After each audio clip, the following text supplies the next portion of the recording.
porque típicamente uno ve que la gente, es raro que se súper especialice en algo y es más frecuente actualmente ver que tienen intereses en paralelo, más diversificados.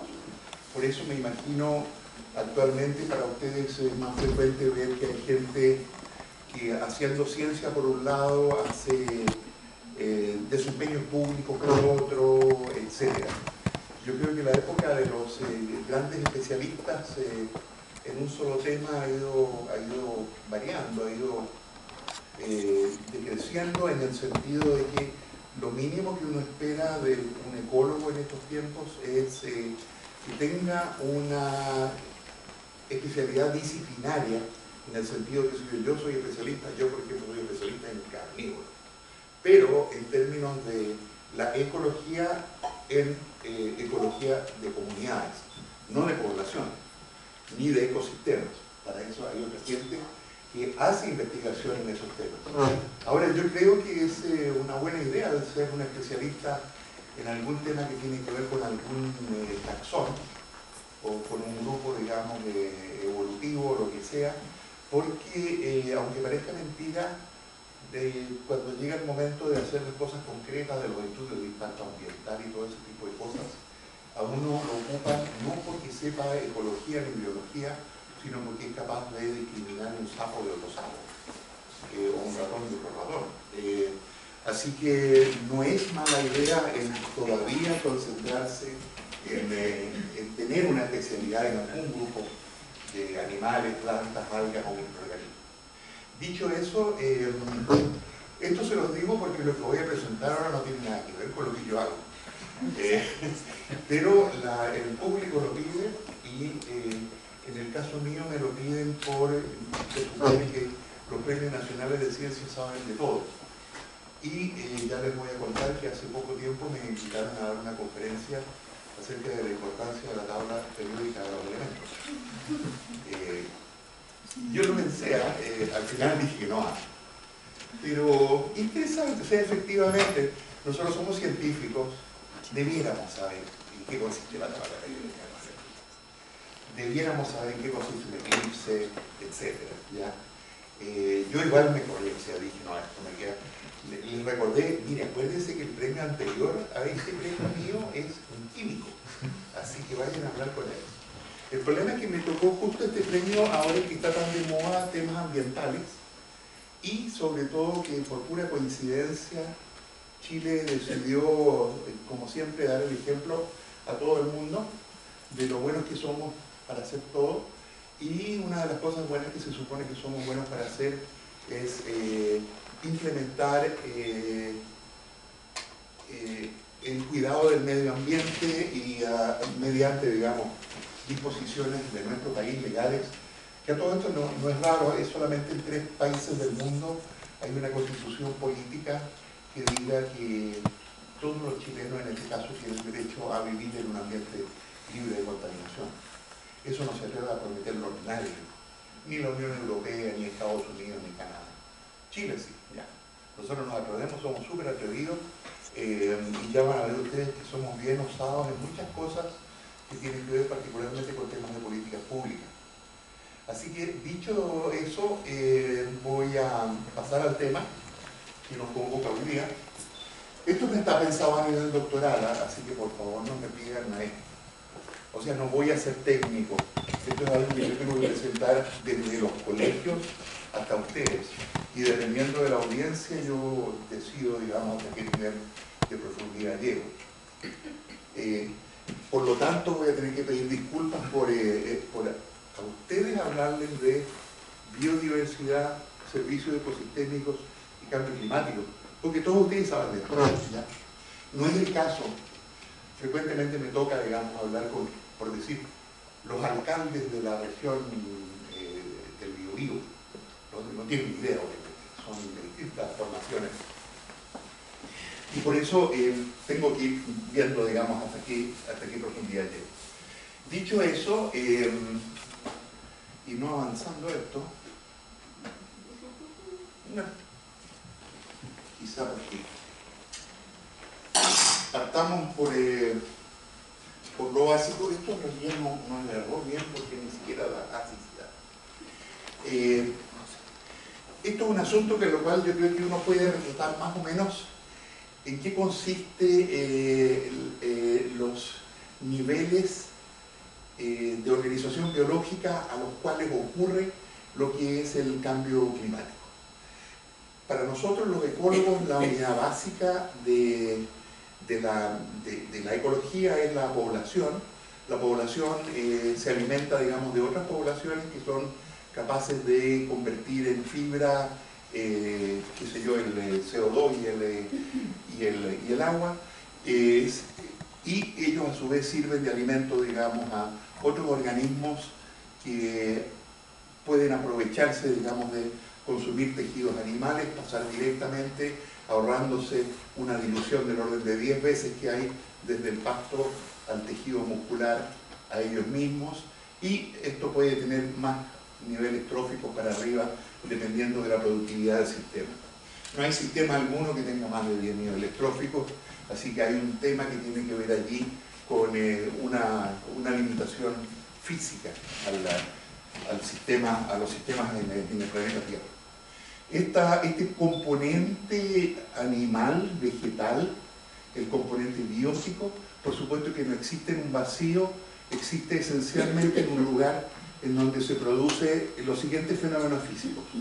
Hay una cierta temperatura, hay una cierta cantidad de agua que cae, hay una cierta cantidad de luz que incide y hay una cierta cantidad de nutrientes que circulan. Esencialmente carbono, nitrógeno y fósforo es lo que nos interesa a nosotros. Gran parte del ecosistema, que son, digamos, esta combinación, digamos, de elementos bióticos y abióticos, gran parte de la productividad del ecosistema y de la velocidad con que el ecosistema hace su metabolismo depende de algo que conocemos muy re poco, que es la vida del suelo, y que está conformada esencialmente por bacterias de las cuales no tenemos idea todavía qué número hay. Sabemos que hay más de 10 millones de especies en el planeta, pero eso usando curvas de redundancia y curvas de agotamiento de recursos, pero de los cuales hemos descrito alrededor de 1 millón nomás, ¿ya? Sabemos más o menos 1/10 de lo que hay, y obviamente gran parte de lo que no sabemos está atrapado acá en el suelo, que es el que mineraliza y desmineraliza el suelo, y eso permite, digamos, la existencia de la vida. En el mundo real de los sentidos uno no ve ecosistemas, uno lo que ve son esencialmente paisajes. Y en la medida en que los paisajes son cerrados, por ejemplo las cuencas, uno se da cuenta que el ecosistema incluye, digamos, distintos gradientes que tienen que ver con temperatura, con pluviosidad, con productividad, etc. Yo a la gente le digo, mire, si ustedes salen afuera y miran hacia la cordillera, bueno, ahí están viendo un ecosistema. ¿Cuántos ecosistemas hay en Chile? Depende. Mínimo 40, máximo 90. Dependiendo del grado de... A propósito, aquí estamos el profesor Cristo. Tú dices que tenemos, podría ser 89. 120 ya, ha cambiado un poco ya. Pero estamos hablando de eso, ¿eh? Que conste, o sea, ahora yo les diría, ¿cuántos ecosistemas conocen ustedes? Yo creo que re poco, ¿eh? Eso nos hace pensar que nosotros como biólogos tenemos una falta bien grande en eso. Nosotros, a todo esto, claro, también pensamos que la unidad básica es la población, pero uno, siendo genetista, bien podría pensar que son paquetes de genes o son genomas. ¿Cuántos genes hay en el planeta? Millones de millones, me imagino. O sea, nosotros los seres humanos tenemos 30.000 genes. ¿Cuál es el organismo que más genes tiene? El que más tiene tendrá 100.000 genes y no es un vertebrado, me imagino que algún tipo de gusano tendrá 100.000 genes. Para que vean ustedes que los genes no tienen mucho que ver con la complejidad de los organismos. Pero por lo mismo, ya que estamos en eso, es bueno acordarse que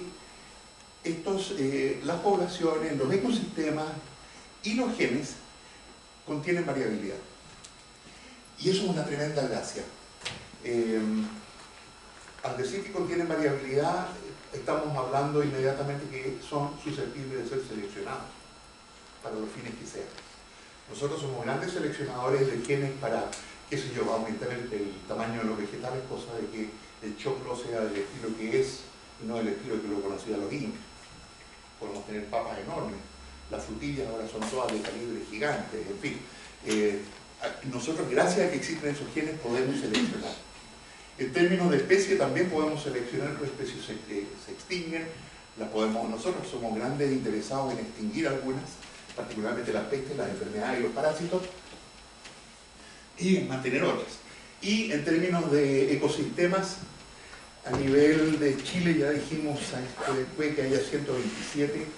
Yo no sé lo que dice el ecosistema, el Millennium Ecosystem Assessment, pero a nivel del mundo no hay 1000 ecosistemas distintos, ¿no? Puede que haya 500, con suerte. Ahora yo les digo, 500 ecosistemas, ¿cuánto me pueden nombrar ustedes? Bueno, yo creo que yo podría nombrar unos 40, y ahí me quedo, a un orden de magnitud de distancia. Así que ojo con esa ignorancia. A lo que voy con esto es que hay 3 niveles de organización en los cuales se manifiesta la biodiversidad: los genes, las especies, los ecosistemas, y eso tenemos que tenerlo presente porque son los que contribuyen a la mantención y a la transformación de procesos ecológicos y evolutivos. Si no hubiera variabilidad, no habría selección de nada. Evidentemente hay ecosistemas que conocían los dinosaurios que nosotros ya no tenemos. O sea, la misma Tierra, ante diferentes composiciones de especies y diferentes perfiles de temperatura y humedad, es capaz de contener muchos más ecosistemas de los que nosotros vemos ahora. Hay ecosistemas fósiles que nadie se ha dedicado a describir, pero uno podría inferir, digamos, cómo era el ecosistema en que habitaban tal tipo de dinosaurios. Y fantasía de ese tipo. Sigamos. Una de las gracias que tienen los ecosistemas, uno también podría decir, bueno, uno puede sacarle servicios a los genes, sacarle servicios a las especies, pero lo que nos interesa a nosotros son los servicios ecosistémicos. Ya vamos a ver por qué. Los ecólogos reconocen 4 grandes tipos de servicios ecosistémicos: de suministro, de base, culturales, de regulación. Los servicios de base en estos momentos están siendo considerados no como un servicio ecosistémico, están siendo más bien considerados como una función ecosistémica. Se cumple aun cuando no haya un usuario, ¿ya? Por ejemplo, el que haya un ciclo del agua es independiente de si hay o no hay vegetación. Habiendo vegetación, el ciclo del agua es más lento o más rápido, se transforma o no se transforma, pero el ciclo se da simplemente por el fenómeno de calentamiento y enfriamiento de la masa de aire que contiene el agua, y el agua pasa por sus estados sólido, líquido, gaseoso, dependiendo de esencialmente elementos físicos y no biológicos. Por lo tanto, cuando hablamos de ecosistemas de suministro, estamos mezclando un poco lo que es un servicio con lo que es una función, pero eso no es raro. Nosotros mismos, a ver, ¿por qué tomamos agua? Tomamos agua para diluir nuestras excretas, tomamos agua para hacer termorregulación, tomamos agua para qué más, para muchas cosas, ¿ya? Es decir, el agua, dependiendo de para qué uso se le da, cumple una función diferente. Así que no se preocupen mucho de esto, acuérdense más bien de lo siguiente: casi todo el suministro de la raza humana proviene de los ecosistemas. De hecho, ya vamos a ver, por ejemplo, variabilidad genética, obviamente la entregan los ecosistemas, y gracias a esa variabilidad genética nosotros podemos seleccionar, qué sé yo, razas de vacas que tengan carne más blanda, choclos más grandes, lechugas que no se congelan en el refrigerador. Gracias a ese suministro genético nosotros podemos hacer, por ejemplo, selección artificial y, por supuesto, en la naturaleza, selección natural, creación de especies y desaparición de especies. Alimentos. ¿Qué alimentos no provienen de los ecosistemas? ¿Hay algo que comamos nosotros que no tenga un origen natural? El agua es de origen natural. Los elementos químicos son de origen natural, eventualmente. Otra de las cosas que hacen los ecosistemas es entregarnos fibras. Yo diría, a ver, ¿quién de ustedes no está vestido con un ecosistema? Ustedes me podrían decir, yo uso polar, yo por convicción solamente uso cosas plásticas porque me niego a que cosechen el algodón para hacer camisas de algodón. Podría ser. Y yo diría, sí, pero espérate, por eso tu polar está hecho de plástico. El plástico tiene hidrocarburos, y los hidrocarburos son nada más que helechos podridos en el periodo carbonífero. O sea, tú estás vestido de productos de ecosistemas muertos, pero de ecosistemas. Nadie, tal vez lo único que se vestían con algo que no era natural eran los caballeros de la época del siglo, digamos, XI, los que andaban con armaduras, esos andaban con un vestido metálico. Pero eso es lo más cercano a lo que nos acercamos en lo que se refiere a vestuario. Y a lo que se refiere a comida, yo no sé de nada que comamos que sea totalmente artificial. En este caso, en el caso de la provisión de fármacos, ustedes ven, realmente la naturaleza es pródiga en la entrega de principios activos que nosotros concentramos, modificamos y hacemos, digamos, que tengan efectos más rápidos, pero típicamente los fármacos son de origen natural. Es muy raro que hayan fármacos estrictamente sintéticos, ¿no? Eso no es el caso de las drogas, ¿ya? Ustedes saben, ustedes que son grandes usuarios, las drogas sintéticas existen, ¿ya? Y son súper buenas, pero las drogas naturales son mejores, ¿ya? No por nada pronto vamos a legalizar la marihuana, etc. Eso, yo creo que no tengo por qué convencerlos de que si no fuera por los ecosistemas no tenemos nada. Los ecosistemas nos entregan todo: comida, vestuario, alojamiento, energía, etc. Veamos, por otra parte, qué servicios de regulación nos entregan los ecosistemas, y allí ustedes también los conocen. Si no fuera porque hay vegetación, el suelo se nos desprendería rápidamente, ya sea porque el agua pasa por arriba, ya sea porque el viento sopla por encima, si no fuera por la presencia de la vegetación, no tendríamos generación de oxígeno en la atmósfera. Si no fuera por oxígeno en la atmósfera, no se sostendría nuestra vida. Acuérdense que antes de que existiera la vida simplemente no había oxígeno en la atmósfera del planeta. Ahora hay un 20%, impresionante. Y eso es creación de la vida. El propio ciclo del agua, ustedes lo conocen y saben cómo, dependiendo del tipo de vegetación que se da, el agua fluye más rápido, más lento, circula más, etc.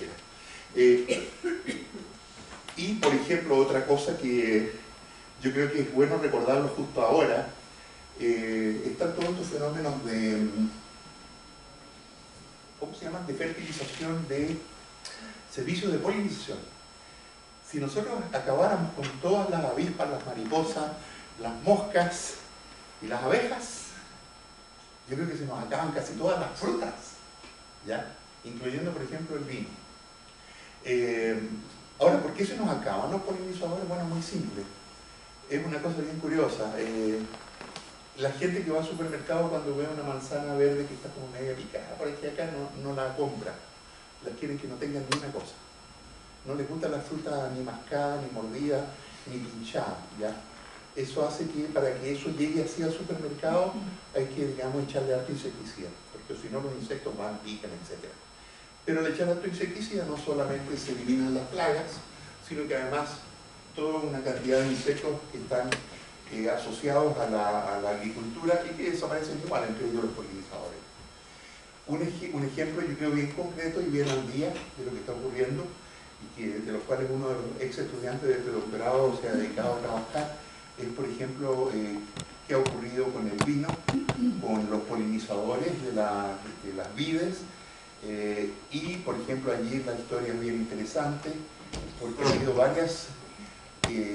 a ver, punto uno, la vid no es de este continente, de manera que es un ejemplo raro, pero una vez que traemos a las vides acá, alguien tiene que polinizarlas, porque requieren polinización a través de contactos mediados por insectos.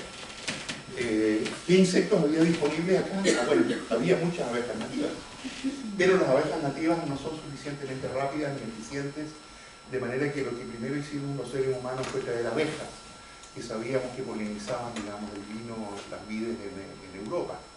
Al traer las abejas, no tenemos idea qué pasó con las abejas nativas.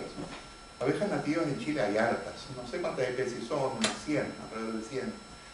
¿Qué pasó después de que llegó esta otra abeja, que además de eso es colonial y que se dedica a pelear con otras abejas? No teníamos idea. Lo que sí sabemos es que, dado que nosotros echamos tanto insecticida a los campos agrícolas, empezó a decrecer la cantidad de polinización por abejas y ante eso los viticultores han tenido que traer abejorros europeos para poder polinizar. No sé si ustedes han visto que ahora hay una abeja negra grande con unas banditas negras, o sea, blancas, ¿no? Eso debe ser porque ustedes habitan la ciudad nomás, ¿no? Nunca han salido al campo. Bueno, allí están, y están polinizando, y están haciendo lo que hacían las abejas melíferas antiguamente.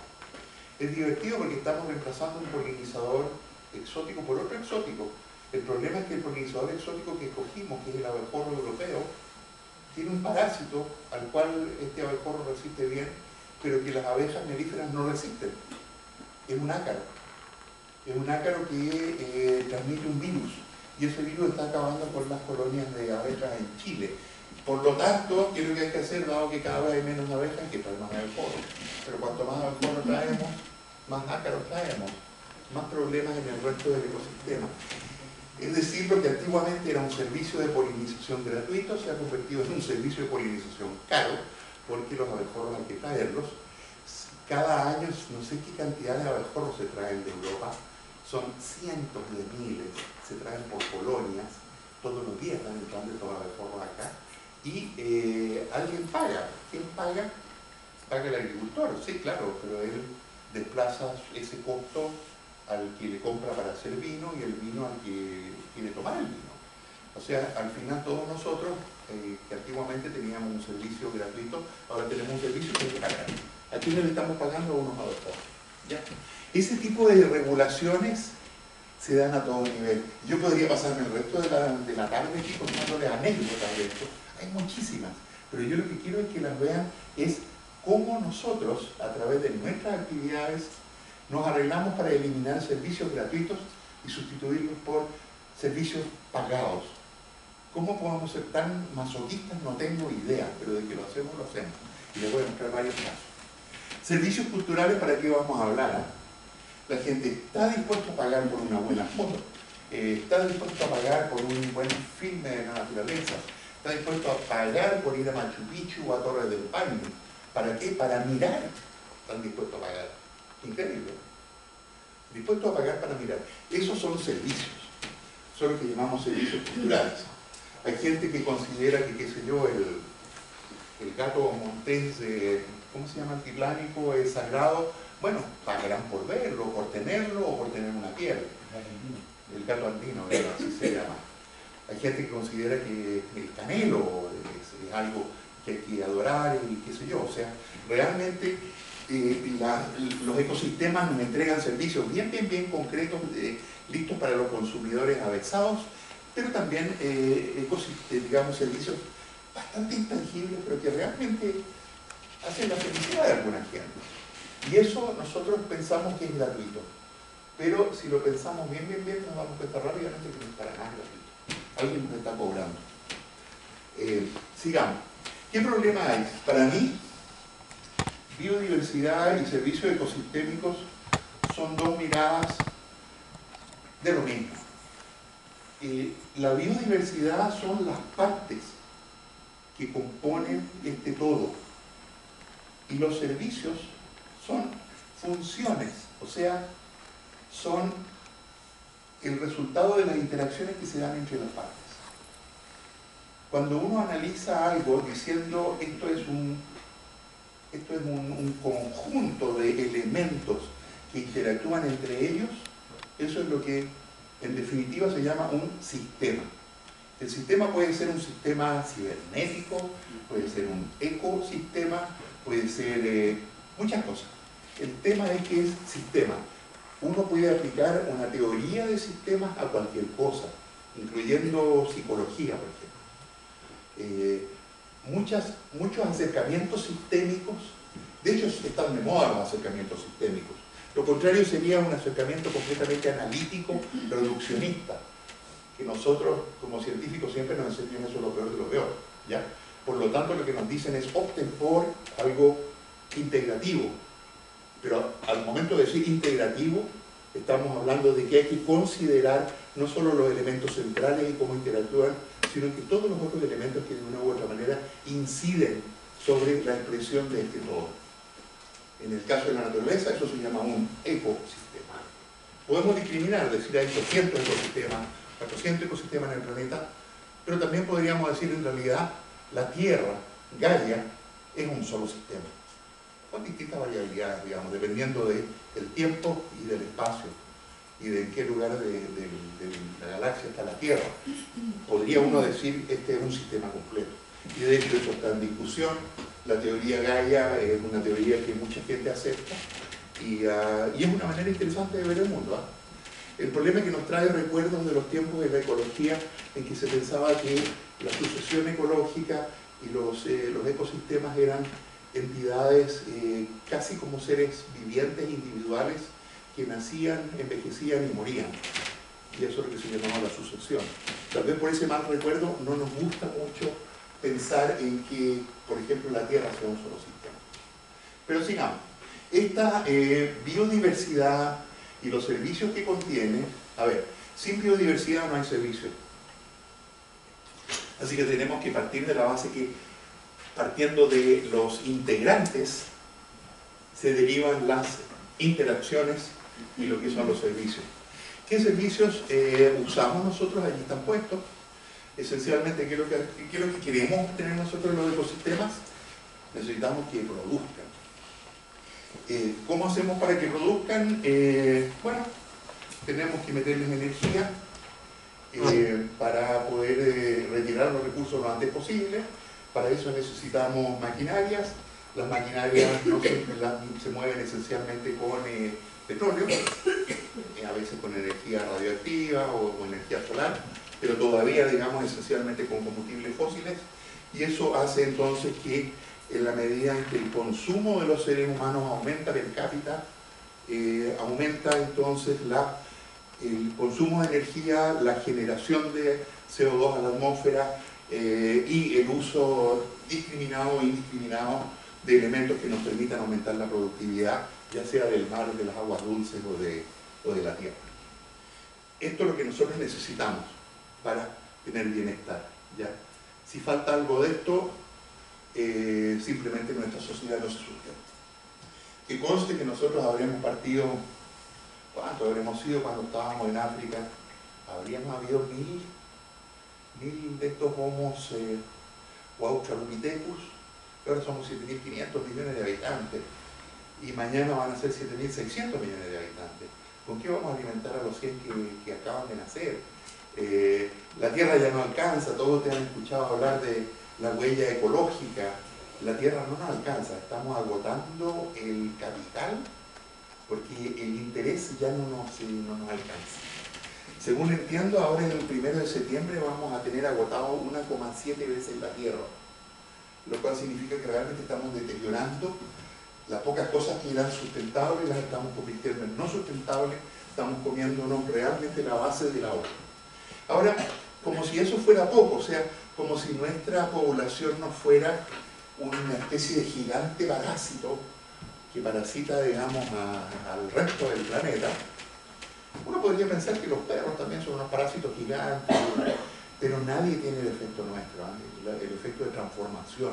Nosotros somos capaces, yo estoy seguro, el día que no nos guste la órbita de la Tierra, la cambiamos. Si es cosa de meterle unos cohetes, unos reactores y la movemos. Se puede. Cosa de energía. Energía tenemos todavía, eterna energía a través del Sol. Yo soy, en lo que es tecnología les digo, no se preocupen, o sea, ya vamos a hacer algo. O sea, si no tenemos suficientes naves para colonizar Marte, llevamos la guerra a Marte y corremos Marte, y nos cambiamos de ¿cómo se llama?, de órbita. En fin, para eso está Netflix, ustedes saben. Hay un montón de películas de esto, y yo las escribo todas. Esa es mi Biblia. De que podemos hacer eso, lo podemos hacer, pero a un costo enorme. ¿Ya? Acuérdense, nosotros como no sabemos de dónde venimos, quizás somos alienígenas nosotros en este planeta, quizás provenimos de vida externa que llegó de otro lugar y hemos parasitado este planeta al punto de que este planeta ya nos quiere echar de acá. Por lo tanto, lo que tenemos que hacer es irnos a parasitar otro planeta, que puede que sea Marte y posiblemente después Júpiter o otro sistema solar en la galaxia. Aparte de todo esto, de este bicho humano, digamos, estos 7.500 millones de seres, quieren hacer esto, todos quieren consumir, para hacer que no sea, quieren consumir para reproducirse, para ser más grande y más gordo. Alguna otra gente no, pero en fin. Además de eso, nosotros ejercemos 5 tremendas efectos sobre este planeta. Uno es la transformación y degradación que hacemos de los hábitats. Aquí les voy a contar a ustedes, qué sé yo, cuánto bosque echamos abajo para tener pastizales, para tener vacunos, para hacer hamburguesas, para que la gente engorde, ¿ya? ¿Para qué les voy a contar cuánto sobreexplotamos de todos nuestros recursos pesqueros? Hace poquito, hace unas par de semanas salió una descripción del estado de los recursos pesqueros de Chile y es para llorar. Actualmente hay solamente 4 pesquerías que son sustentables. Tenemos, por supuesto, los temas de contaminación. Ustedes acaban de ver lo que pasó cerca de Puerto Natales, que a alguien se le quedó abierta la llave que estaba, digamos, sacando diésel y ese llegó a la playa, etc. O lo que pasa en Puchuncaví, o lo que pasa en cualquier parte, si estamos contaminados en todas partes. Tenemos, además de eso, la tremenda amenaza de las especies exóticas. Esto se conoce menos, pero cada vez también la gente se va dando cuenta. Yo les pregunto a ustedes que jamás han visto un paisaje prístino, pero si han estado en una plaza en la ciudad, ¿han escuchado unos gritos horribles de unos pájaros? ¿Sí o no? Ya. El loro, ese es un loro exótico, no pertenece acá, llegó acá, es muy molesto, causa enormes daños a los cultivos y la verdad es que nadie está haciendo nada por controlar el loro. No solo está el loro, les acabo de decir, bueno, nuestras abejas están muriendo porque hay un virus que tiene un ácaro que viene con los abejorros. ¿Alguien aquí está impidiendo la entrada de abejorros contaminados? No. ¿Qué es lo que hace el SAE? Dar permiso para que sigan entrando más, porque es más importante que la industria vinícola funcione a que se preserve la biodiversidad de abejas.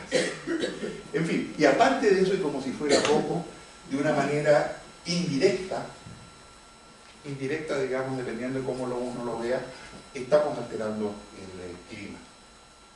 ¿Cómo lo hacemos? Bueno, bien fácil. La radiación esencialmente llega del Sol.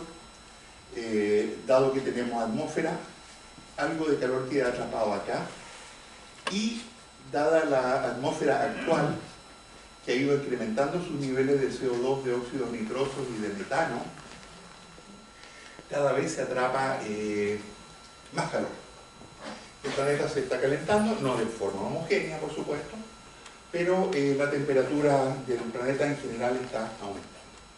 Ese es el famoso cambio climático. Y los efectos o los impactos que tiene este cambio, esencialmente sobre los grandes 3 elementos que configuran nuestro planeta, los físicos, los biológicos y los humanos, causan efectos y cascadas de efectos a todo nivel. A nivel de los sistemas físicos, ya no tengo por qué decirle a ustedes que si las nieves se están derritiendo arriba en los glaciares o arriba en la cordillera, es por esto.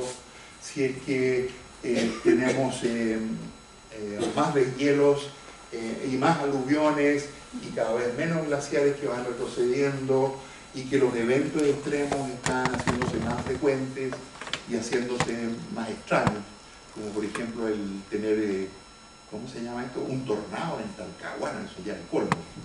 Faltaría, no sé, por un huracán en Antofagasta. Cuando eso pase significa que tenemos que partir a Marte rápidamente. Tenemos erosión costera, todos ustedes escuchan hablar de las marejadas, de las cuales antiguamente no se pensaba que eran muy importantes. Se nos desbordan los ríos, los lagos, caen los aluviones arriba de los pueblos en el norte, etc. Estos efectos sobre los sistemas físicos, la relación causa-efecto es muy clara de establecer. Sobre los sistemas biológicos, es un poquito más indirecta, pero por ejemplo, el tema este de, a ver, ¿qué es lo que hemos hecho nosotros en Chile? Teníamos alrededor de 15 a 18 millones de hectáreas de bosque nativo, algunas las degradamos, nos quedaron alrededor de 12 o 13 millones de hectáreas y su par de millones o 3 millones por lo menos los convertimos en plantaciones de árboles que crecen rápido, ya sea pino o eucalipto.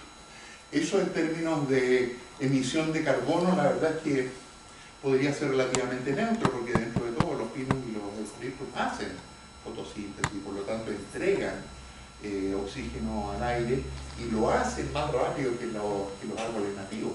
Pero, por ejemplo, una de las cosas que tienen ellos, por decir algo, pinos y eucaliptos ocupan enormes cantidades de agua para poder hacer subir el floema hacia la parte más alta del árbol y con eso desecan el terreno y con eso el sotobosque que crece debajo de estas plantaciones es muy escaso y con eso más las espículas que se secan abajo, esto hace un material combustible bastante rápido y como además las plantaciones están mezcladas con bosques nativos, en la medida en que se nos van quemando los bosques, digamos las plantaciones, también se nos queman los bosques nativos. No sé cuántas, ¿tú te acuerdas cuántas hectáreas se quemaron hace 2 años? 400.000. ¿Cuánto? 400.000 hectáreas, increíble. Hablando de 14 millones de hectáreas en total, o sea, es una tremenda cantidad. ¿Alguien cree que esto no va a seguir ocurriendo? No, al revés, va a seguir ocurriendo. ¿Qué vamos a hacer? Es la pregunta. ¿Ya? Incendios forestales se aumentan, extinciones de especies aumentan, la degradación de los ecosistemas la vemos, particularmente la gente que lleva más tiempo sobre este planeta se da cuenta cómo ha ido cambiando el paisaje, la flora, la fauna van incursionando en distintos lugares donde antiguamente no existían y migraciones de especies, etc. Este paraíso de, a ver cómo decirlo, para si alguien quiere suicidarse siendo biólogo, basta con que piense en eso y con eso ya tiene la justificación. Estamos degradando tanto nuestro planeta que por lo menos contribuyamos con uno menos en el planeta. Por lo menos. No se trata de eso, pero en fin. Los sistemas humanos, curiosamente aquí, bueno, pérdidas de cosechas, colapso de pesquerías, aumento de enfermedades. Ustedes han visto, han aparecido enfermedades que se creía que estaban erradicadas. Con temas de cambio climático, por supuesto, reaparecen. O sea, estamos teniendo enfermedades como fiebre amarilla en el norte de Chile, que antiguamente no existían. ¿Por qué? Porque el invierno altiplánico se está haciendo más frecuente. Por lo tanto, aumentan las cositas que pueden contener a estos zancudos, que son los que acarrean la enfermedad, etc. Las plagas silvoagropecuarias están siendo cada vez más frecuentes. No sé si ustedes saben, por ejemplo, en el sur de Chile en estos momentos hay una tremenda cantidad de defoliación, o sea, hay unas larvas de mariposas que se están comiendo no todos los bosques, apenas unas decenas de miles de hectáreas del género Ormiscodes, ¿no? Que es un problema serio. Estas plagas hacía mucho tiempo que no se registraban en la proporción o en la abundancia que están ocurriendo. O sea, realmente cuando uno echa una mirada a la sustentabilidad de nuestro sistema de vida, uno dice, caramba, el cambio climático realmente está cambiando no solo elementos físicos del planeta, sino que todos nuestros sistemas biológicos y directamente los sistemas humanos. Ahora, curiosamente, nosotros decimos, bueno, esto es como evidente, ¿eh? Sin embargo, hay gente que dice que no, esto no es evidente. Gente que es escéptica. a que este cambio exista, o es escéptica a que sean los seres humanos los causantes. Sin embargo, bueno, yo no voy a defender a los escépticos, pero cada vez que alguna teoría científica en algo afecta la impresión que los seres humanos tienen de sí mismos, rápidamente se produce una oposición al avance de la ciencia. ¿En qué sentido?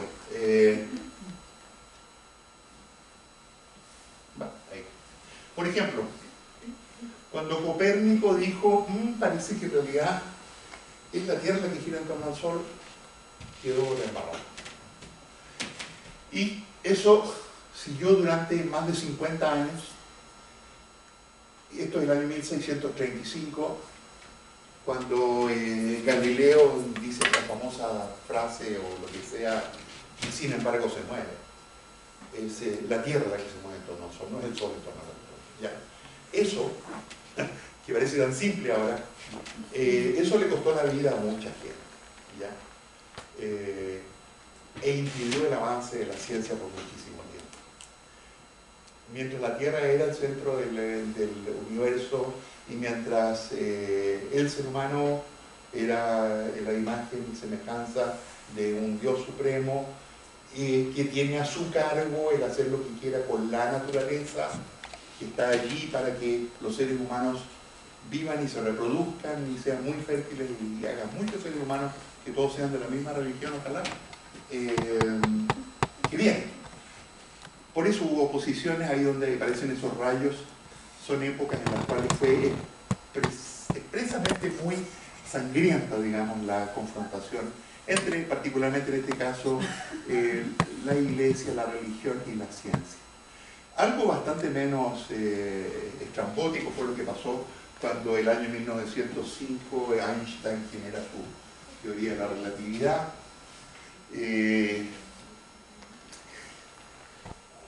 ¿Ustedes saben lo que es la teoría de la relatividad? No saben, nadie sabe, pero todos creen que es cierto. ¿Por qué? Porque todo el mundo dice, no, si todo es relativo, eso tiene que ver con Einstein, obvio. Bueno, ¿qué es lo que es relativo? ¿Relativo a qué? Obviamente que todo es relativo a algo.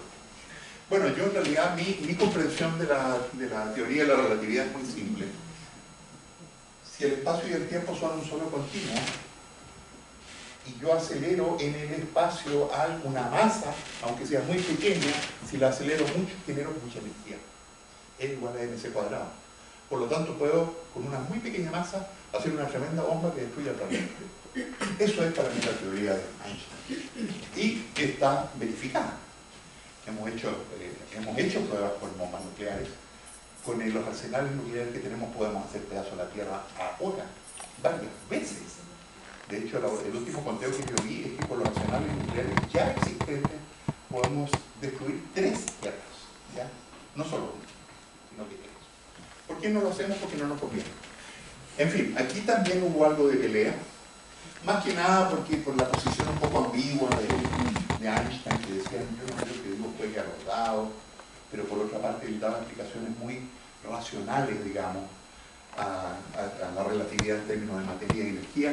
Bueno, esa discusión ya nadie la tiene, así como nadie la tiene en relación a si la Tierra gira o no en torno al Sol. En el caso del calentamiento climático, llevamos una larga discusión, 150 años. Esto no empezó ayer, empezó hace mucho tiempo. Y quiero ilustrarlos a ustedes. Ahí dice 2000, esto sigue funcionando. Quiero ilustrarles un poco acerca de en qué consiste esto a través del tiempo. Bueno, punto 1, si uno quiere analizar fenómenos como el cambio climático, se requiere un acercamiento completamente interdisciplinario que involucre no solo las ciencias básicas, sino que ciencias un poco más aplicadas en lo que se refiere, digamos, al comportamiento de las aguas, los gases y el suelo, ¿ya? Ahí tenemos las típicas disciplinas que se dedican a eso. Y En ese sentido, hay varios hitos que están asociados a varias personalidades que tienen que ver con la comprensión de lo que es el cambio climático. El primer hito, y por eso les digo, esto lleva harto tiempo, lleva 150 años, fue cuando Fourier calcula que la Tierra sería bastante más fría si no fuera por la presencia de atmósfera. ¿Y cuán fría sería? Como el espacio. ¿Y cuál es la temperatura del espacio? Menos 273 grados. Bueno, obviamente no es así en la Tierra. En la Tierra es raro encontrar menos de menos 60 o más de 50. Así que aquí tenemos ya el año 1827 una especie de padre de lo que es el efecto invernadero. Tyndall, por otra parte, no solo dice, bueno, si no es que la atmósfera es la que permite que la temperatura sea más alta, por lo tanto algo está atrapando la radiación solar, porque no está irradiando al espacio absoluto. Tyndall, la gracia que tiene es que dice, eso se debe esencialmente a dos gases, anhídrido carbónico y metano. Posteriormente, Arrhenius hace el primer cálculo del calentamiento global, el año 1896. Dice, y calcula, a partir de la poca humanidad que había en la época, cuánto podría haberse calentado el planeta desde, digamos, algún tiempo en el pasado. Aquí nace el concepto de cambio climático por causas antrópicas. Hasta esta época uno diría, la humanidad decía, no tenemos ningún control sobre el clima, al revés, el clima nos domina. Pero a contar de este momento nos damos cuenta que los seres humanos podemos modificar el clima.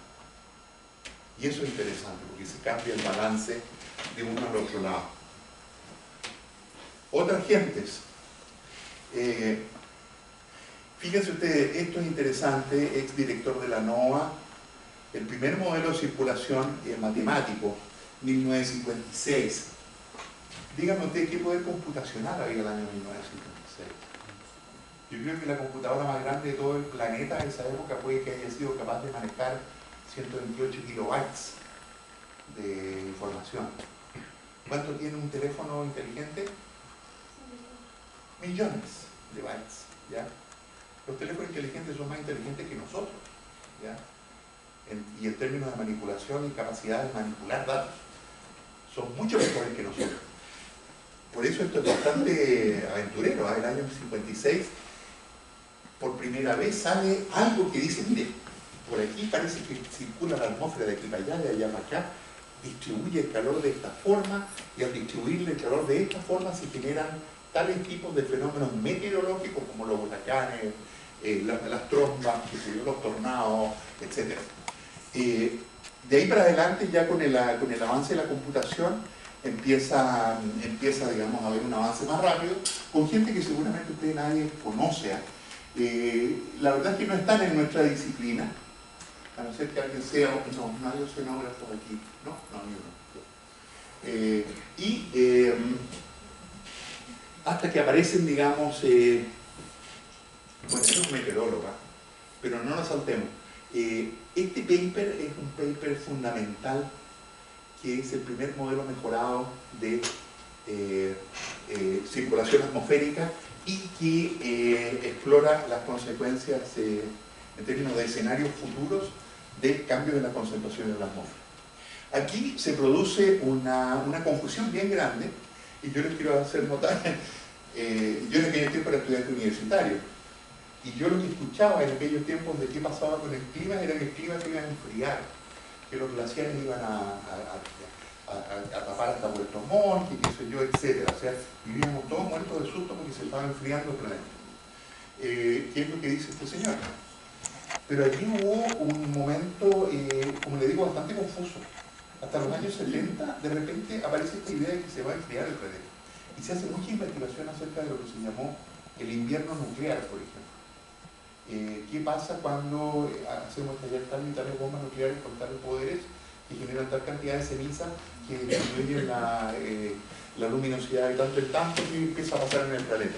Bueno, aquí se produjo ese problema, por lo tanto, cuando otra vez renace el asunto del cambio climático, y renace para el lado contrario, diciendo que el planeta se va a calentar. Eso comienza en los 80.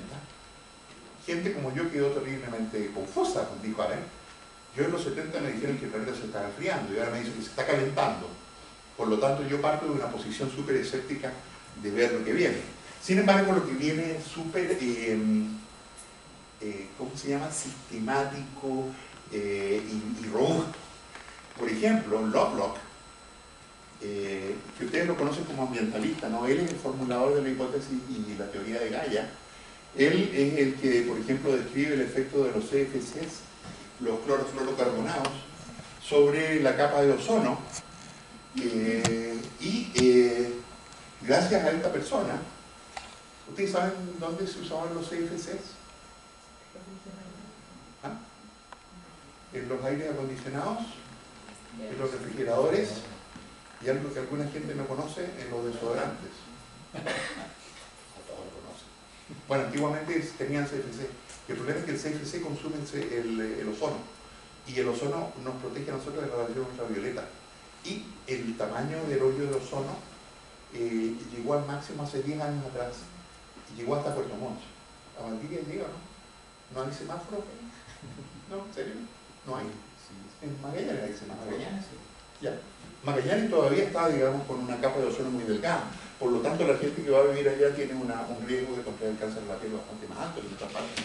Pero a lo que voy es que este señor, a través de identificar un gas específico que consume cierto tipo de elementos químicos en la atmósfera, es capaz de convencer al mundo científico de que hay que reducir las emisiones de CFC. Eso es lo que se llamó el Protocolo de Montreal. El Protocolo de Montreal ha sido tan efectivo que en estos momentos la capa de ozono está de vuelta, recomponiéndose, y este es un éxito. Por lo tanto, aquellos que piensan que no vamos a tener éxito en luchar contra el calentamiento global, yo les digo, ojo, que ya tenemos un buen ejemplo en Lovelock y este descubrimiento de qué gases eran los que estaban afectando la atmósfera. Por lo tanto, lo que viene a continuación, ahí está el famoso Protocolo de Montreal, que pone restricciones a los CFCs, con gran oposición en aquellos años de China y Estados Unidos, que eran los que más fabricaban aires acondicionados. Y a continuación de eso, en el 88, se establece este órgano internacional, que ya vamos a ver por qué es importante para Chile, que es el Panel Internacional de Cambio Climático, y que convoca a la famosa este cónclave sobre la Tierra. En este cumbre de la Tierra del año 92 en Río de Janeiro, yo no fui, me lo perdí de haber ido. Muy poca gente fue, nadie creía que esto era importante, pero llegaron 197 países de los 200 que había, así que fue un éxito. Y en esta cumbre se firman dos tratados súper importantes. Uno, el de diversidad biológica, que todos conocen, pero al mismo tiempo se firma uno que no todos conocen, que es la Convención Marco sobre Cambio Climático. Y esta convención lo que establece es que anualmente se reúnen todos los socios para ver qué avances se están haciendo en relación al cambio climático. Ahí ven ustedes en Estados Unidos, dependiendo de cuál es la administración vigente, típicamente las administraciones demócratas están a favor de estas convenciones internacionales, las administraciones republicanas están en contra de las regulaciones internacionales, y ahora justo nos cayó Donald Trump, que es republicano y que efectivamente está muy en contra, que él dice que el cambio climático son patrañas que inventaron los chinos para ponerle trabas al comercio de Estados Unidos. Porque, fíjense ustedes, y tiene razón, un trabajador chino, que si en este lugar había 500 haciendo algún producto, muertos de calor, ¿ya? Con un ventilador aquí en el cielo, posiblemente con 35 grados de temperatura adentro. Para hacer el mismo producto en un recinto norteamericano, en vez de haber, que se dio 300, 400 o 100 chinos, habrían 10. ¿Y a qué temperatura? A 20 grados de temperatura. ¿Por qué? Porque a los norteamericanos no les gusta trabajar a más que esa temperatura. Pero para mantener una temperatura tan baja como esa, en un lugar cálido hay que ocupar mucha energía. Energía que proviene, en últimos términos, del carbón o del petróleo. Por lo tanto, lo que hace el norteamericano siempre va a ser más caro, porque el confort que se le entrega al trabajador norteamericano es muy alto para el que entrega en Chile. Y en ese caso, Trump tiene toda la razón y por eso la gente vota por él. Porque bueno, Trump quiere mantener la calidad de vida de los norteamericanos, no le interesa la calidad de vida de los demás. Sí, la de los norteamericanos, y ellos están escogiendo a su presidente, no a otro. Así que piénsenlo por ese lado. A continuación, tal vez el otro paso interesante, que es bien reciente, el COP21, que se hizo el año 2015, es el COP que se hizo en París.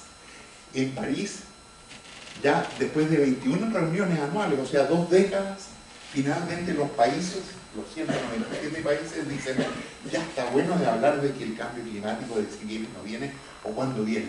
Pongámonos de acuerdo en cómo lo paramos, ¿ya? Por eso les digo, por favor no me cuenten anécdotas de que hay gente que todavía no cree. Oye, el tema no es si cree o no cree, el tema es si lo paramos o no lo paramos. Creyendo o no creyendo, da lo mismo, hay que pararlo.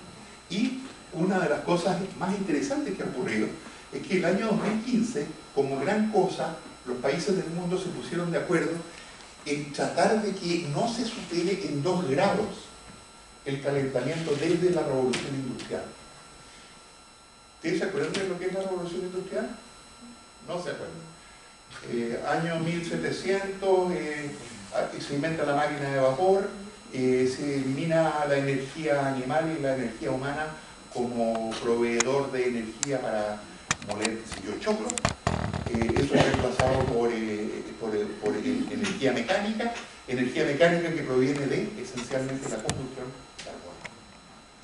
Empieza entonces, todo se maquiniza y empezamos a generar una cantidad enorme de CO2 a la atmósfera, desde el año más o menos 1700. Revoluciones industriales ha habido 5 ya, que consta. Estoy hablando de la primera revolución industrial, que fue el reemplazo de la obra humana y animal por esencialmente el vapor. ¿Ya?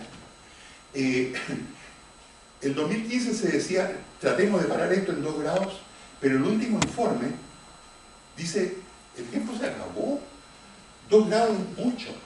Y una de las cosas que tenemos que decidir de aquí a diciembre es si vamos a ponernos de acuerdo en que esto no puede superar más de 1,5 grados. Y si no puede superarlo, digamos, técnicamente habría que parar todo el consumo de carbón y petróleo ahora, hoy día, en este momento. No podemos. Chile no puede, por ejemplo. La planta, Chile dice a través de su presidente que quiere ser carbono neutral de aquí al año 2050. ¿Ya? 2050, yo voy a estar muerto. Oye, ni que diga 2030. Estamos en el 2009 nomás. Faltan 20 años para eso. Si paráramos... ¿Ah? 2019. 19. ¿Y cuánto dijo? 2009. Ah, perdón. Chuta, vivo en el pasado. Ya. Estoy perdiendo algo. Si paráramos todas las plantas generadoras de carbón, generadoras de energía del carbono o del petróleo de Chile, todavía seguiríamos emitiendo una cantidad de CO2 que tiene que ver con, por ejemplo, todo el que quema de leña en el sur de Chile para proveer de calefacción, etc.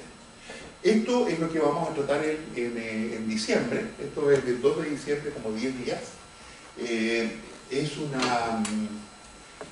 inédito, ¿eh? No se había, en el hemisferio sur se había hecho solamente una vez antes, y fue en Argentina.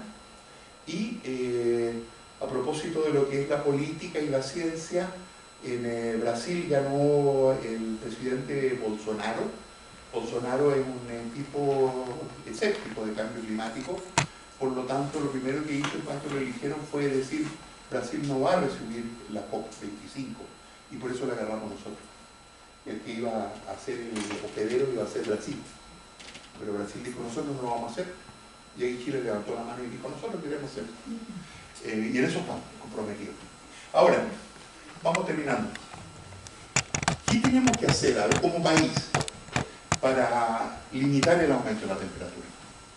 Hay 5 acciones súper claras, deberán memorizarlas. De hecho, 3 de ellas son simplificables. 3 de ellas tienen que ver con eficiencia energética. 3 de ellas tienen que ver con, por decir algo, a ver, reducir el uso de energía. Ya, comprometámonos a que vamos a pagar una ampolleta de la casa, no la prendemos nunca más.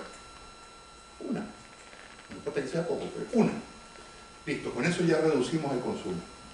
2, vamos a ser más eficientes. Ya, pues usemos alguna otra tecnología alternativa que nos genere, qué sé yo, luz de una manera más barata, usando menos petróleo, menos carbono. Y es una de las cosas que estamos haciendo, y ustedes lo han visto, para que vean cómo funciona la legislación. Ya no se pueden comprar ampolletas incandescentes, solamente se pueden comprar ampolletas LED en los supermercados. Todavía hay incandescentes. ¿Dónde? En los supermercados sí hay incandescentes, son pocas, pero hay. Aún se venden. Están prohibidas, ¿no? Yo las veo. ¿Es pariente tuyo el dueño? Negacionista. Él no cree en el cambio climático. Ya. Estas tienen que, bueno, o sea, en vez de calentar una casa que tiene hoyos por todas partes, bueno, tapemos los hoyos. En fin, eficiencia energética, ¿ya? De eso se trata. De si es que realmente queremos que esta sala esté a 25 grados o a 20 grados, o aceptamos que fluctúe, digamos, independientemente de lo que nos guste o no. Ese tipo de decisiones son re importantes. Yo, por hacer un ejemplo, les digo, miren, si Estados Unidos, a ver, yo vengo llegando allá hace menos de un año, fui en pleno verano, con una ola de calor espantosa, 40 grados en Texas, en Florida, en California, donde yo estaba en Chicago, 36 grados. Y me moría de frío en los malls, en las tiendas, en los supermercados y en los hoteles. ¿Por qué? Porque en todos esos lugares la temperatura está a 20 grados. 20 grados. En pleno verano, a 20 grados. Si ustedes, no sé, por decir, le dijeran a los norteamericanos, a ver, por ley, por decreto, vamos a hacer que la temperatura en cualquier lugar cerrado no puede ser menor a 21 grados. O sea, si relajáramos un poquito nomás esa norma, de los 20 pasar a los 21, ahorraríamos una cantidad escandalosa de carbón, petróleo, CO2. Pero en un país que con tal de mantener la temperatura del aire a ese estándar, que está dispuesto a ir a guerra, que está dispuesto a que sus hijos mueran peleando en países petroleros, es difícil razonar, ¿ya? Ellos dicen, bien, no me vengan a cambiar la temperatura porque a mí me gusta así, ¿ya? No, te digo, yo me encuentro que es increíble, pero es así. En Europa un poco menos. Los europeos son, de hecho, bastante más resistentes al calor. Estados Unidos es el paraíso del aire acondicionado. Por otra parte, digamos, aparte de lo que son la parte energética, hay cosas que sí podemos hacer, por ejemplo, que no nos cuestan nada. Basta con dejar de hacer daño a la biodiversidad, como para que la biodiversidad se recupere, cumpla su papel ecosistémico, sea capaz de absorber shocks, sea capaz de diluirlo, sea capaz de atenuarlo, etc. Y la otra gran cosa que sí podemos hacer mucho, mejorar las prácticas agrícolas. La agricultura es un emisor de CO2, curiosamente. ¿Por qué? Siendo que lo que se hace es crecer vegetales. ¿Por qué? Dígame por qué. Claro, porque todo se usa con tractores, todo se mueve a través de maquinarias que ocupan petróleo. Entonces, a pesar de que el terreno agrícola esencialmente chupa CO2, la maquinaria que usamos para la cosecha, para la siembra, para el desmalezado, para el procesamiento y para enviar este producto a los supermercados y mantenerlo, digamos, a cierta temperatura en la sala del supermercado, es muy grande. Por lo tanto, lamentablemente el sector agrícola contribuye al cambio climático en vez de reducirlo, en vez de atenuarlo. Por lo tanto, ¿qué es lo único que realmente podemos hacer en Chile en particular? Es reducir nuestro uso de energía. O sea, reemplazando la energía. Ya les dije, a ver, la matriz de electricidad en Chile es más o menos, a ver, idealmente va a ser 40 hidroeléctrica, 40 termo y 20% no convencional. ¿Ya? Lo que debiéramos tender es a 0 termoeléctrica. Es la única manera. Lo que tenemos que hacer es reducir ese uso de carbón. Y nos cuesta alto.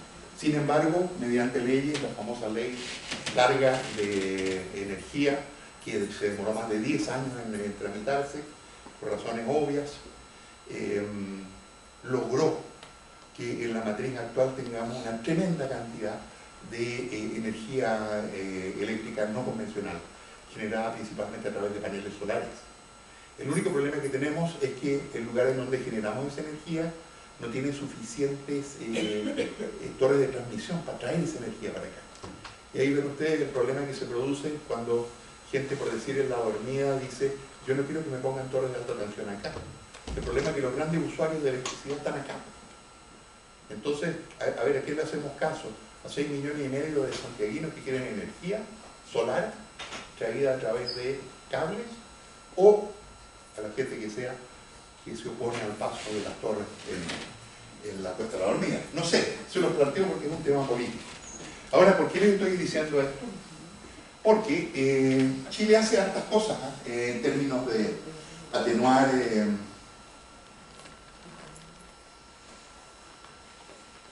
llevo 1 hora y 10 minutos. Ya voy a terminar rápido, no lo puedo creer. Hacemos hartas cosas, ¿ya? Por ejemplo, yo no sé si ustedes están al tanto de que lo que respecta, estamos en estos momentos procesando una ley de cambio climático.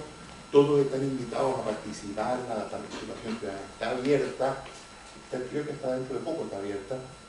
Nuestro centro CAPE, este es un aviso de nuestro auspiciador, participa en esto, ha hecho llegar sus opiniones. Hay un observatorio que ve si esta ley se mueve o no se mueve, un observatorio de gente que está dedicada a ver qué dice tal persona en relación a esta ley.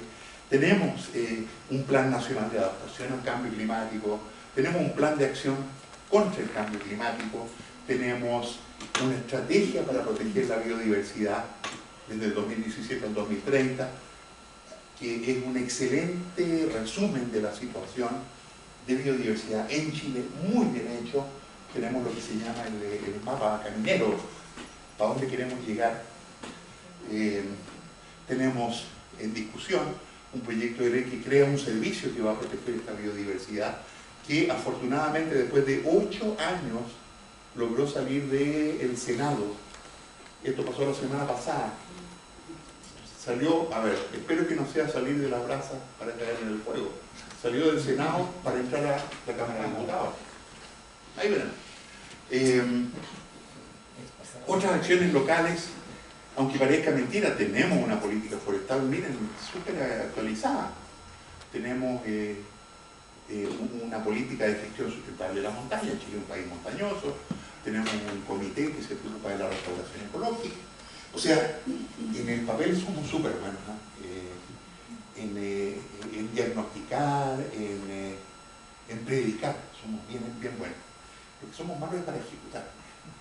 Y, con esto termino, hay cosas que sí podemos hacer nosotros. Digamos, todo esto tiene que ver con el Estado, ¿ya? Pero hay cosas que nosotros podamos hacer con otros miembros de la sociedad civil. El Estado no es todo, están las organizaciones gubernamentales, están los tribunales de justicia, están las empresas, hay muchas cosas. Por ejemplo, los organismos del Estado, ¿qué es lo que nos interesa que hagan? Que sus políticas públicas estén bien basadas en evidencia científica. ¿Qué gente se necesita que ayude a ver si esto está bien basado? Bueno, científicos. ¿Dónde están los científicos? Aquí están. ¿Alguien de ustedes ha hecho alguna contribución a esto? Ojalá. Uno vive en un barrio. Los municipios tienen una tremenda capacidad de acción a nivel, digamos, más micro, pero no tan micro. Hay comunas como la de la Florida que tiene 1 millón de habitantes, ¿ya? Uno en su comuna puede ser un agente de cambio. El mundo privado, en la medida que lo convenzamos de que no puede hacer ciertas cosas sin hacerse responsable del daño ambiental que genera, bueno, ojalá que nos resulte, pero todas las empresas, por lo menos en términos de imagen, nadie quiere aparecer en contra del ambiente. Y eso es muy bueno para uno ir a venderles ideas. Las ONGs son instrumentos totalmente no manejables desde ninguna otra parte. ¿Cuántos de ustedes pertenecen a ONGs? ¿Sabes? Muy poquitos, hoy. Ya. ¿Para qué les voy a preguntar si pertenece a partidos políticos? No, ya. Oye, las ONG hay de la A a la Z. Si ustedes quieren proteger a la rana peluda, les aseguro que buscan rana peluda en Chile, sale una ONG de ella. Hagan una ONG ustedes. Ya. La academia. ¿Qué papel tenemos nosotros que jugar en esto? Mucho. Los ecólogos en particular. Tenemos que, a ver, yo diría deseablemente orientar nuestras investigaciones y nuestra formación de doctores hacia temas que sean relevantes para nuestro país, ¿ya? Lo que es relevante para nuestro país es esencialmente relevante para todo el mundo, así que no es que haya que decirles que hay que dedicarse solamente al estudio de la cosecha y fomento del cultivo de la caña de azúcar, no. Hay temas universales que los podemos aterrizar mejor en Chile. Chile, tal como se ha mencionado, es un laboratorio natural por excelencia. Tenemos desde los desiertos más espantosos del planeta hasta el continente antártico, del cual somos la proyección más cercana hacia Sudamérica. Y en términos de la ciudadanía, esto lo deja la creatividad de todos ustedes. O sea, ¿podemos cambiar nuestros hábitos de consumo? Claro. Ya les dije, a ver, si ustedes quieren ser ecólogos, de los ecologistas, a ver, suelten una ampolleta, dejen de comer una hamburguesa a la semana y traten de ser más vegetarianos. Y dejen su SUV, diésel, el 4x4, déjenlo en la casa y viajen en metro. O sea, ya con eso bajaron la cantidad de emisión de CO2 fabulosamente. Y son cosas re chicas, ¿no? Ahora, cuando yo les digo, dejen de consumir tanta hamburguesa y tanto asado, yo soy primero por eso. Pero yo soy de los antiguos. Con eso, las vacas dejan de emitir metano, se deja de ocupar agua. Por ejemplo, en la generación de una hamburguesa se utilizan alrededor de 3.000 litros de agua. 3.000 litros de agua. Y si no lo quieren creer, para la generación de 1 litro de agua en botella se requieren 3 litros de agua, por si acaso. Todo requiere agua. Como les digo, apaguen una ampolleta y coman una hamburguesa menos a la semana y ya con eso estamos haciendo algo. ¿Qué otra cosa pueden hacer? Pueden concientizar a nuestros compatriotas. Yo no sé, nadie, yo creo que entre nosotros, bueno, entre nosotros es como un poco tonto, o sea, esto es como venir a predicar entre los convertidos ya. Pero es bueno hablar con otra gente. Si alguien dice, no, yo no creo en el cambio climático, es que agarrarlo a palo. Ya. Yo te voy a convencer. Tenemos conocimientos, tenemos capacidades, podemos hacer un aporte, escribiendo cartas, haciendo un blog, poniendo algo en Instagram, lo que sea. Lo que nos corresponde es ejercer nuestra ciudadanía de manera responsable. Yo ya veo que, ¿cuántos de ustedes votaron en la última elección? Esto está mejor, ya. ¿Y ustedes se han preocupado de cuál es el modo en que su representante popular vota en términos ambientales? No creo. Pero fíjense que hay un sitio web de la Católica que se llama así. Y ustedes si votaron, no sé, por decir, por Girardi, chequen a Girardi. Ahí dice cómo votó en relación a qué proyectos ambientales. ¿Ya? Esto es solamente votaciones ambientales. Y si ustedes ven que Girardi los está traicionando en términos ambientales, no voten más por él. ¿Ya? Todo esto se puede hacer siempre y cuando uno se involucre, siempre y cuando participe, siempre y cuando uno sea un ciudadano. Y ustedes son ciudadanos en formación, son el futuro de Chile, son la generación de reemplazo. Yo ya yo ya me excuso, yo ya hice lo que pude, pero ahora le toca a usted. ¿Ya? Y con esto yo creo que les doy las gracias.